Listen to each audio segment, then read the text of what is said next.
साला रे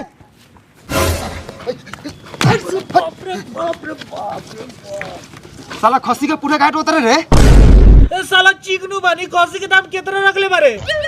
भाकबू अभी ना बेचम होली में बेचम अभी छोट बा रे बुरी होली के अब दिन बचल है रख के सुखेबे का ले ले नगद रुपया ए बेचना दे लार पर धान झरले बारा कितना रुपए देबो तू बताओ तोहर चीज आऊ कितना लेबे बोल कितना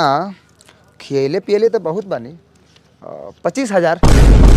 25,000 कै किलो खसी हो रे अभी जय किलो के माई हमर कहल बा सस्ता ना बेचेला ए बुरी सस्ता नु ना बेचबे कि बिखाइने हक में 20-25,000 हराब के रुपया आइले साले फालतू बोला तो मार के मुंह चूरा कर दे हम साले मेहनत से भी आई है अपोसाई भी है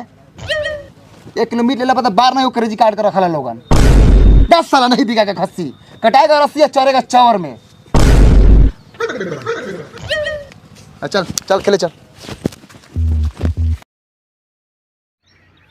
तो हे गाइस अगर ये वीडियो अच्छा लगे हो तो लाइक एंड चैनल को सब्सक्राइब जरूर कर देना अगर लोग बाय।